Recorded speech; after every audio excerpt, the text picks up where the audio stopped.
provide our care wherever people live, and that's at home and in nursing homes and adult care facilities.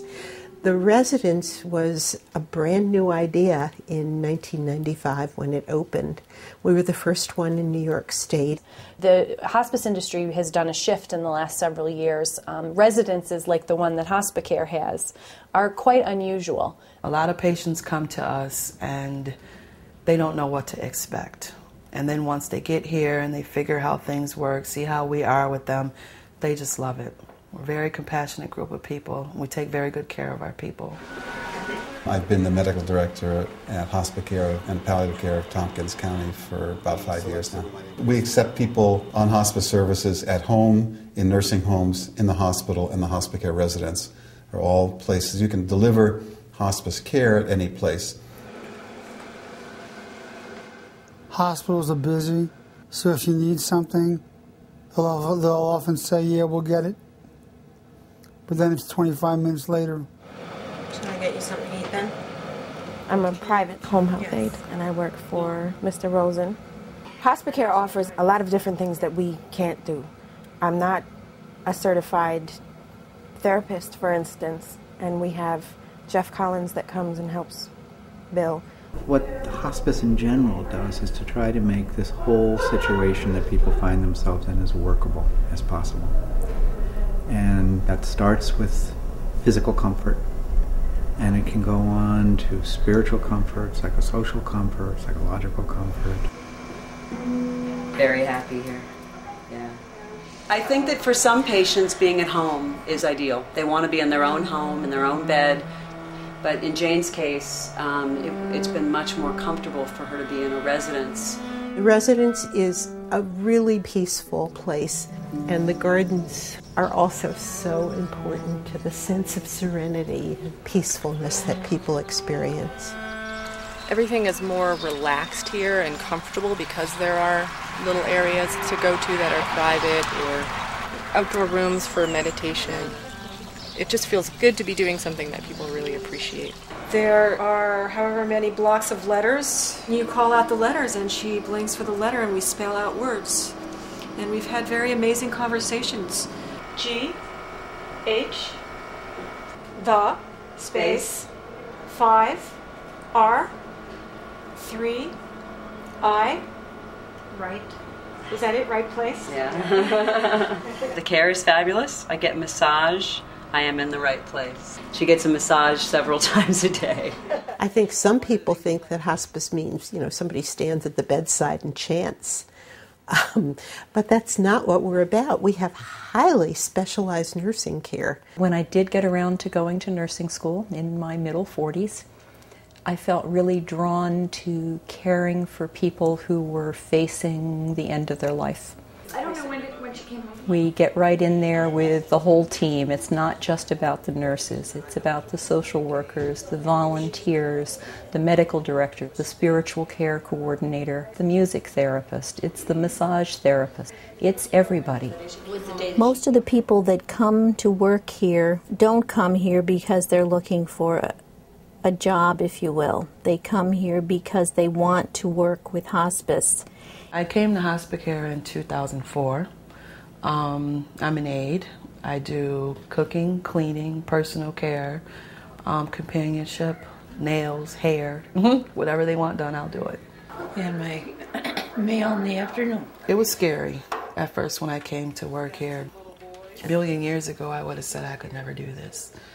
But just the direction that my life has taken, I love working here. 2 visitors. The volunteers can do anything from reading to running errands. There's just so much support in so many areas. There's no pretense. I laugh, I cry. It's a human interaction that is always real. It's probably the most real work that you can ever do. It's a very close staff. I can't say enough about them. They are extraordinary people. So what hospice is committed to doing is to making things as quiet, peaceful, and painless. Palliative care is really the larger umbrella under which hospice operates. To palliate means to make better, to ease suffering, dealing with people's symptoms, whatever they come from, nausea, vomiting, pain especially. Where we fall short, hospice picks up as far as being sure that Mr. Rosen is comfortable. If he's in any pain, they're able to administer the things that he needs to help him. And I've picked up different things from all of these services that hospice has provided so that I can help to care for Mr. Rosen when they're not available. Their mission, as I understand it, is to be there for me no matter what the need. And for them to make that as smooth going as possible. I think the reason people don't use hospice all of the time, even if they have heard of it, is because they think it's giving up. Once there's no longer treatment, you'll hear phrases like, there's nothing more we can do. And that's totally contrary to the hospice notion. The goals of care are no longer curing the disease, but are on giving you whatever life you can have and giving you whatever comfort you can have, and the focus shifts.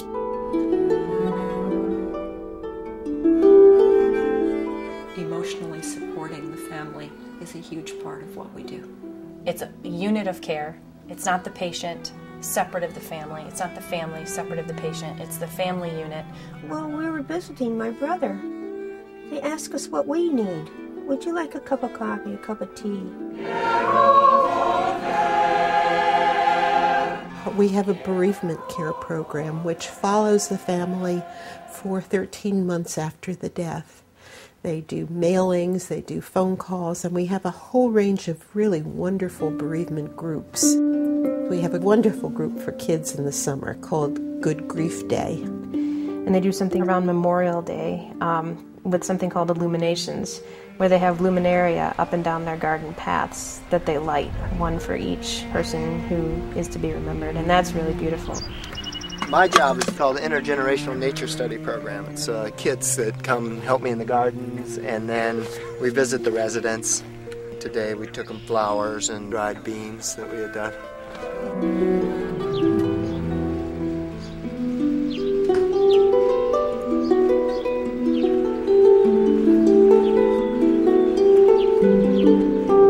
We have to raise 20 to 25% of our budget. Our biggest fundraiser has been women swimming. Women are taken across Cayuga Lake and swim back, and they have raised pledges. We did it in memory of our mother who used Hospicare services. This is such a tangible way to help other people, and especially families in our community. She had wanted to come here a lot sooner than she was able to. She was in a nursing home. It's a place where we can all be together. And because we're all coming from out of town, it's very nice for us to be able to have a place where we can be comfortable. Hang out, yeah. Hang out like we would if we were home. But why I think it's an important message that hospice is for anyone of any age, because it is an individualized plan of care that focuses on choice and autonomy. Every family must have a case management nurse. From there they can have an LPN, a home health aide, volunteers, massage therapy, spiritual help, all of the things that are offered, and they can pick and choose what works for them. Jane's life has been about art. And here, there's been time for that. There's been time for poetry and essay writing and music.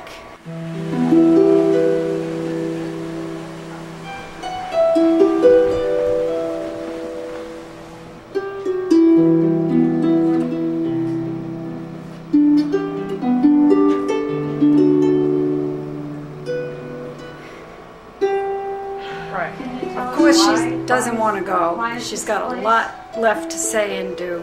The unfortunate part is that someone is dying and has an advanced illness, and that takes a great amount of acceptance, especially for someone who's young, to come this direction. But I believe that when they do, oftentimes they find that their quality of life is greatly impacted to the positive, and often people say they wish they had done it sooner. I've heard so many people say, if only I'd known about this sooner, 3 3 months ago. It's a very interesting study, though, that showed that people who come on to hospice live 29 days longer than people at the same place and with the same diagnosis. Because the time that they do have is spent in more quality time and surrounded by their family, and they also hopefully get the sense that their family is going to be supported when they're no longer there. Regardless of your situation, you are a human being and you're treated as such. And I just felt like I had immediate wonderful friends that were there. They work from the bottom of their heart.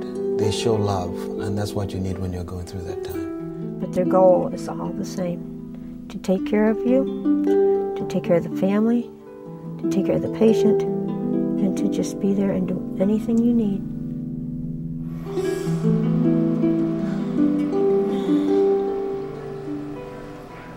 When Jane first got the diagnosis, we weren't afraid of hospice at all. We were really looking forward to it and waiting for the day when she could get a bed here.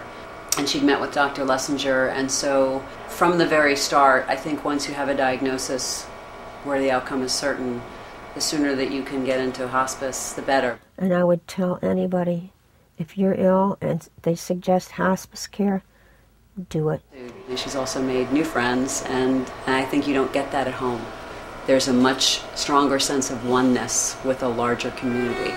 What we want to communicate is that you matter every day of your life, and you are a part of this community every day of your life. What other agency, what other job, what other workplace would you walk into whose main goal is to show compassion? It is such an intimate place to be in someone's life. And it's a privilege to be around it and help people deal with it and help family members deal with it. And a lot of people say to me, how could you do a job like that? I can't believe you do that type of work. And I'm like, how can I not? Yeah, well, hopefully we'll make death a more acceptable part of life. You know, this has been a scary thing, thinking of what would happen to me when I get to the end of my life. Where would I go? Who would take care of me? I know now I'd want to go to hospice. From our perspective, it really is about the living.